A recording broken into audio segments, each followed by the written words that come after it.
오랫동안 특활비 관련해서 소송을 진행하셨습니다. 심우정 후보자가 서울 동부지검장일 때 특활비가 일주 평균 272만 원 썼습니다.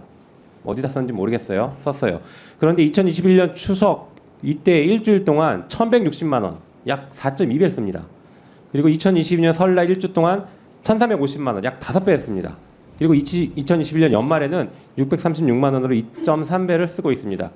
이거 어떻게 분석하셨습니까? 제가 보기에는 명절 앞두고 쓴 거는 명절 떡값으로 쓴 것 같고요. 연말에 쓴 건 아마 남은 돈을 몰아 쓴 게 아닌가 싶습니다. 그리고 이런 패턴은 심우정 후보자에게서만 나타난 건 아니고 대표적으로 윤석열 전 검찰총장 같은 경우는 서울중앙지검장 시절에 4번의 명절이 있었는데 2억 5천만 원을 떡값으로 썼습니다. 그리고 다른 지검지청에서도 연말에 몰아쓴 사례들은 많기 때문에 제가 보기에는 심우정 후보자의 동부지검장 시절에 쓴 건 명절 떡값 그리고 연말에 남은 돈을 좀 몰아쓴 게 아닌가 추정이 됩니다. 네, 아까 후보자는 이게 수사 중이었다, 당시에도 무슨 수사가 진행되고 있었다라고 마치 수사에 쓴 것처럼 얘기했어요. 자, 후보자님, 이 떡값입니까 아닙니까? 딱 그것만 답변해 보십시오. 떡값 아니에요? 예. 네, 답변 들으셨죠? 어떻게 보십니까?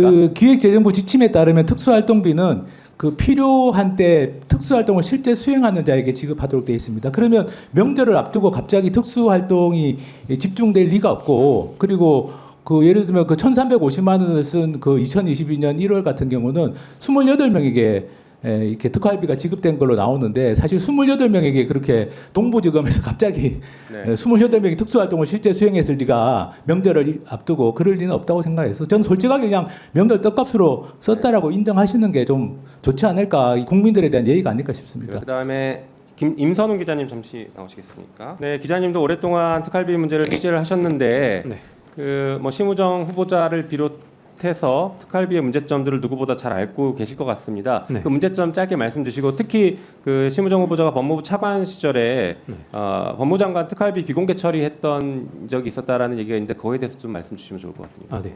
일단 검찰 특수활동비 자료 같은 경우에는 제가 확인한 자료가 지금까지 공개받은 자료 전체 확인한 게 6만 장 정도 되는데요.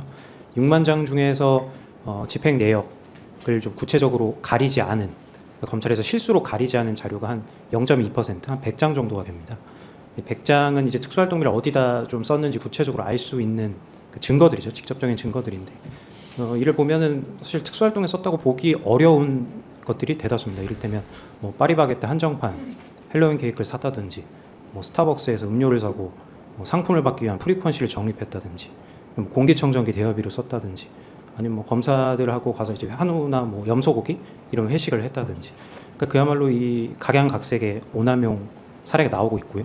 그럼 반대로 얘기했을 때 0.2%를 제외한 99.8%의 집행 내역이 실제로 공개된다면 어떨까요? 아마 그 결과는 모두가 상상하는 것 이상의 오남용 부정사용 실태가 드러날 것으로 보입니다. 수사라는 게 하나의 수사만 있는 것이 아니고 수사 자체가 여러 가지 성격을 가지고 있어서 그거를 일일이 구분해서 쓰기 어려운 경우들이 많습니다. 두 번째, 이제 장관 특활비 공개 부분에 대해서 임 기자님이 말씀해 주셨는데, 저는 그게 검찰국이나 이런 부분에 대해서 장관실에서 특활비가 집행되는 내용은 사실은 장관실 인원이 많지가 않습니다.